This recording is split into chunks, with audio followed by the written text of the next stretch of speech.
जंगल में घर। गर्मी की छुट्टियां शुरू हो चुकी थी। शहर की भीड़ भाड़ और शोरगुल से दूर अनुष्का और उसका छोटा भाई आरव अपने दादाजी के पास गांव गए। दादाजी के पास ढेर सारी कहानियां थी और उनके घर के पास एक बड़ा घना जंगल। बच्चे जंगल के बारे में सुनकर बहुत उत्साहित थे। दादाजी ने कहा, जंगल बहुत सुंदर है, लेकिन वहाँ सावधानी रखना जरूरी है। अगर तुम सही तरीके से जंगल को समझोगे तो यह तुम्हारा सबसे अच्छा दोस्त बन जाएगा।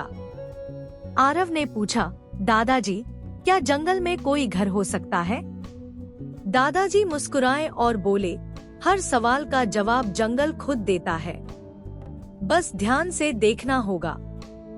अगले दिन दादाजी बच्चों को जंगल ले गए।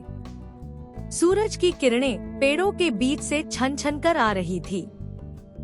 पंछियों की चहचहाहट और हवा की सरसराहट ने माहौल को जादुई बना दिया।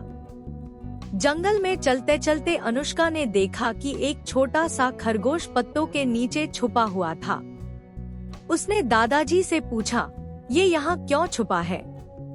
दादाजी ने जवाब दिया, खरगोश का ये छोटा सा बिल उसका घर है। हर जीव का घर अलग होता है। थोड़ा और आगे बढ़ने पर बच्चों ने देखा कि एक पेड़ की डालियों पर कई चिड़ियों ने घोंसले बनाए थे। आरव ने उत्साह से कहा, देखो, ये चिड़ियों का घर है। दादाजी ने सिर हिलाया और कहा, सही कहा, लेकिन याद रखना, जंगल में हर जीव अपने घर को खुद बनाता है। दूसरे दिन बच्चों ने अकेले जंगल में जाने की ठानी। वे रास्ते को याद करते हुए गहरे जंगल में चले गए। लेकिन थोड़ी देर बाद उन्हें महसूस हुआ कि वे रास्ता भूल गए हैं। चारों ओर पेड़ों की घनी कतारें थी और सूरज की रोशनी भी मुश्किल से पहुंच रही थी। आरव डर गया और बोला, हम यहाँ से कैसे बाहर निकलेंगे? अनुष्का ने कहा, डरने से कुछ नहीं होगा।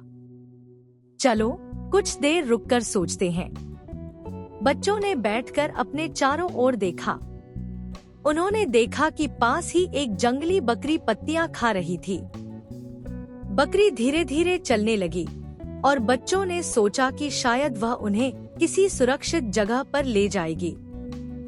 चलते चलते वे एक खुली जगह पर पहुँचे, जहाँ एक बड़ा पुराना पेड़ था।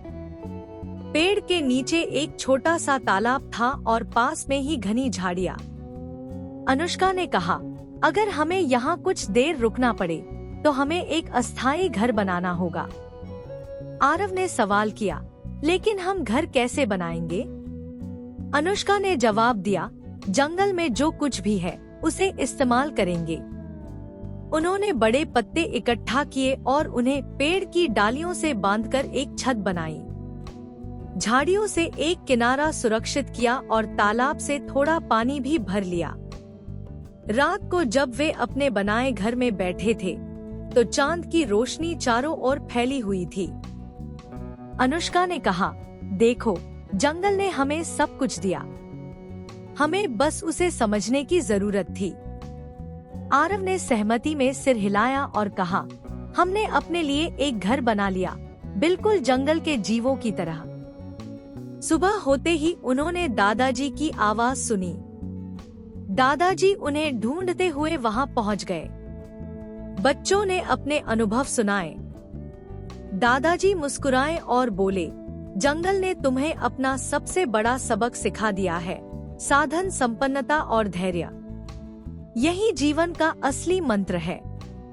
बच्चों ने महसूस किया कि जंगल सिर्फ एक जगह नहीं, बल्कि एक पाठशाला है। यहाँ हर पेड़, हर जीव और हर धारा कुछ न कुछ सिखाने के लिए होती है।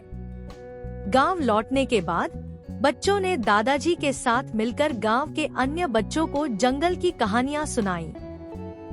उन्होंने सिखाया कि प्रकृति से प्यार करना और उसकी देखभाल करना कितना महत्वपूर्ण है। जंगल का अद्भुत आशियाना न केवल बच्चों को आत्मनिर्भरता और साहस का पाठ सिखाता है, बल्कि यह भी बताता है कि प्रकृति हमारी सबसे बड़ी शिक्षक है। यह कहानी बच्चों के लिए एक प्रेरणादायक और मनोरंजक अनुभव प्रदान करती है, साथ ही उन्हें प्रकृति के महत्व को समझने और उससे जुड़ने की प्रेरणा देती है।